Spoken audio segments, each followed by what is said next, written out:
Je suis une passionnée de lecture, elle me le rend bien, et par cette chaîne YouTube que j'ai créée, j'aimerais comme ça partager mon amour pour les livres. Je commence cette aventure avec le roman Une si longue lettre de Mariam Abba. Oui, hein, pas des moindres, la grande Mariam Abba, Une si longue lettre, et donc autant vous le dire tout de suite, j'ai adoré ce bouquin. Il m'a complètement transporté. Le roman raconte l'histoire de Ramatoulaye, une femme sénégalaise de 50 ans dans les années 70. Et Ramatoulaye vit un drame parce que son mari vient de mourir et pendant les 40 jours de réclusion traditionnelle de veuve, elle va comme ça envoyer des lettres à sa meilleure amie, Aïssatou. Alors, pourquoi j'ai aimé ce livre?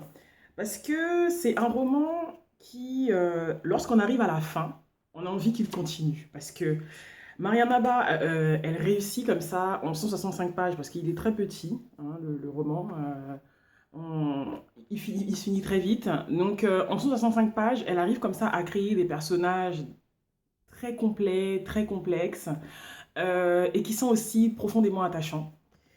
Voilà, on a la chance que le roman il soit épistolaire et que le personnage principal se confie à sa meilleure amie parce que du coup c'est très franc parce qu'ils ont une relation comme ça très solide basée sur une énorme confiance, elles sont comme des sœurs et donc Ramatoulaye elle ne s'empêche pas de se livrer complètement et j'ai été aussi enchantée de rencontrer ce personnage parce que c'est une femme qui est très entière, elle vit jamais rien à moitié, elle est comme ça très engagée, très intègre et au fur et à mesure des pages, au moment où on a l'impression qu'on arrive comme ça à cerner sa personnalité, il y a un autre aspect qui jaillit et on est toujours surpris en fait, et c'est toujours de manière agréable. Je suis persuadée que je le redirai, voilà, c'est quelque chose qui m'arrive très rarement. J'ai l'impression comme ça d'avoir, en le lisant, à peine effleuré la surface parce que il y a tellement de thèmes qui sont abordés dedans. Il y a une dimension sociale avec la condition de la femme, la polygamie aussi est traitée. Il y a la dimension politique. Elle parle de l'éducation de ses enfants. Elle parle de ses relations avec sa famille.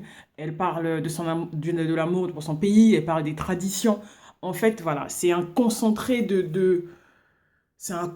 comme ça, pas d'émotion parce qu'on pourrait tomber dans la sensiblerie, mais c'est un véritable coup de poing, voilà, c'est ça, c'est un excellent roman, donc je vous conseille vivement.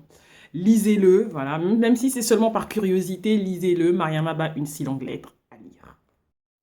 Je vous remercie donc d'avoir suivi ma vidéo et n'oubliez pas qu'il faut Totanga pour pouvoir nous élever. À la prochaine! Alright.